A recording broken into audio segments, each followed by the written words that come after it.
What's up, everybody? How y'all doing out there? Peace up, elevate consciousness constantly. This is Lucid Man, and pardon the background noise from the air conditioner. Just pretend we're on a spaceship, and that's the hum of the engine as we are warping through space and time. And today I wanted to talk about the hero's journey. Everyone knows about this idea, this concept, the hero's journey. Not sure where it originated from, possibly Joseph Campbell, but it is this monomyth. It's a myth that every single human being, every culture, every society can relate to on some way, shape, or form. All the best movies, most of them connect with this hero's journey.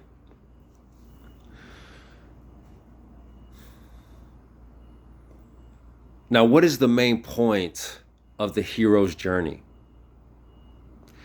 What is this point of the idea of the innocent, naive, the young person leaving home, going on adventures, facing trials, overcoming them, getting the boon from overcoming them, getting the medicine, getting the power, getting the wisdom, and taking it back to the tribe? What is the point of this cycle? Well, yes, there is that obvious point of helping to heal the tribe, helping to heal society, contributing positively to society, because this is life. Even on the most basic level, life itself is about overcoming difficulties, becoming stronger from it, becoming wiser from it, and then from that wisdom, everyone around you benefits. Unless you choose to become the villain.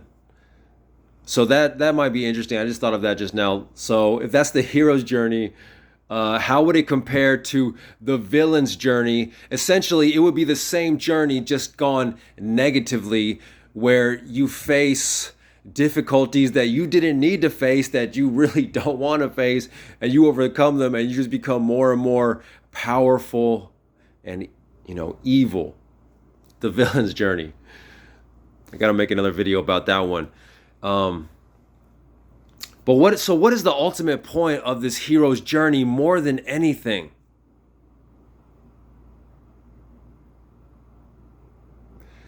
Why not just everything be fine and there are no trials, there are no tribulations, there are no difficult things to face. Everything is good and then people can just live easily. Why not that?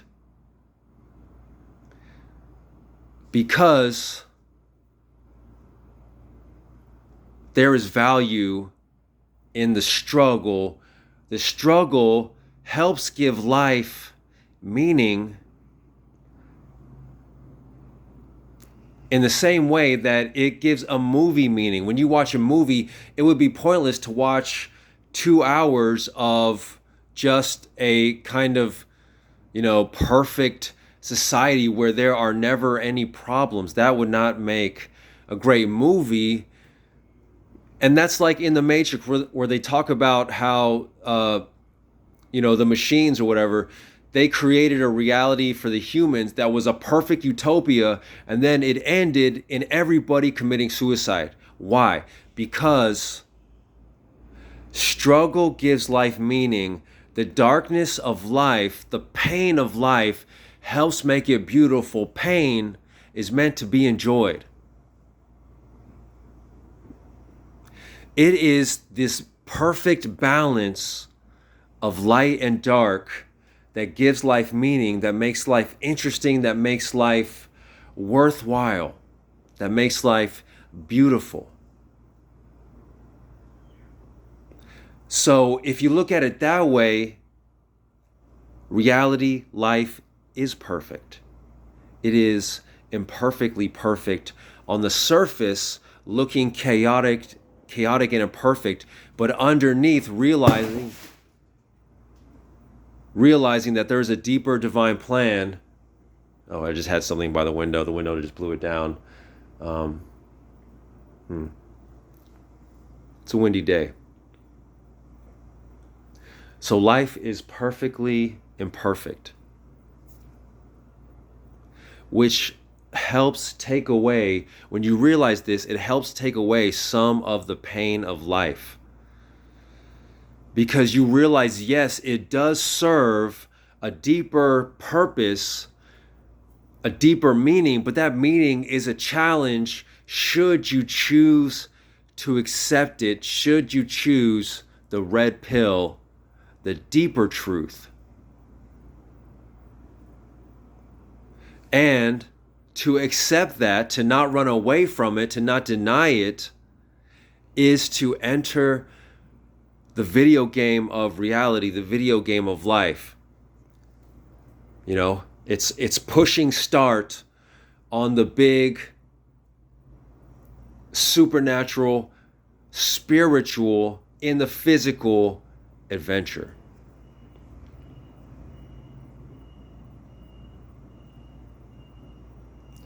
So let's go deeper. What's another purpose? What's the point of this hero's journey?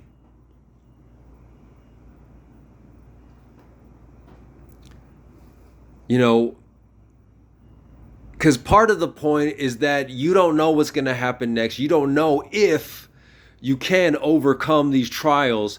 And why is that? Why? Because the hero's journey, part of it, perhaps the main point, is about the power of faith and the realization that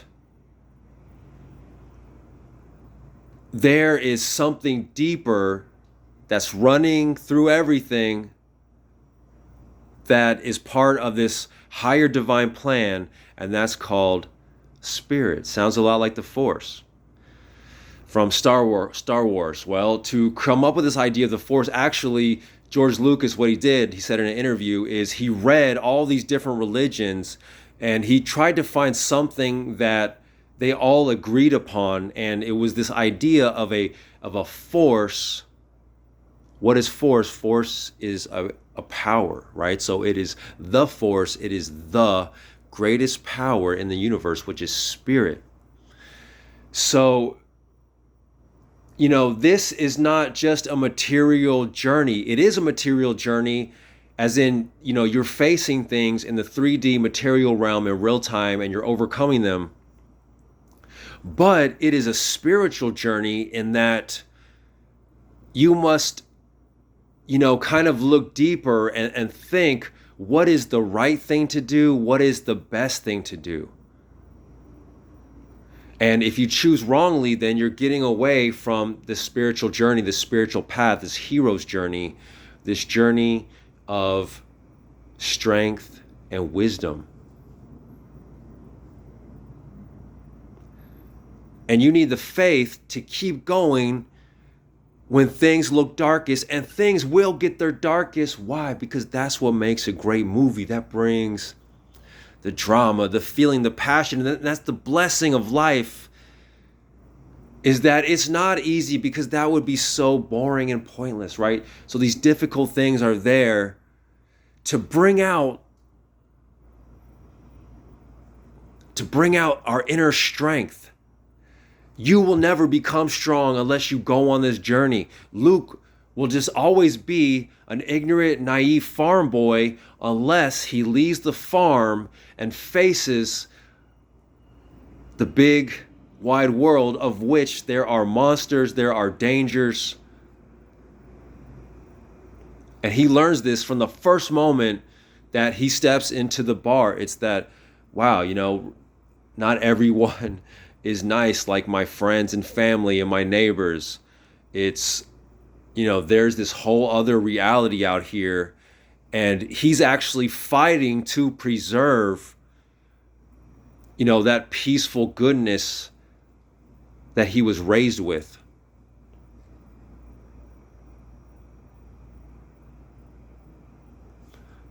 So that is possibly, the main lesson of the hero's journey, which is about faith and spirit. Now, yes, I know some atheists out there, and they're correct in this. They're going to say, oh, but if you have faith in something that's not real, that's dangerous. Yes, you can go right off a cliff. So that's why it is also a spiritual test to see what is the real quote unquote spirit. It is real. Is it just your ego projecting to itself the easy truths, or is it humbling yourself, opening your eyes, all three of them, to see fuller the reality of the situation. And of course, the point of the hero's journey is love, right? So it's all about love for self, love for family, love for humanity, love for all creatures, beings, things, love of life, love of existence.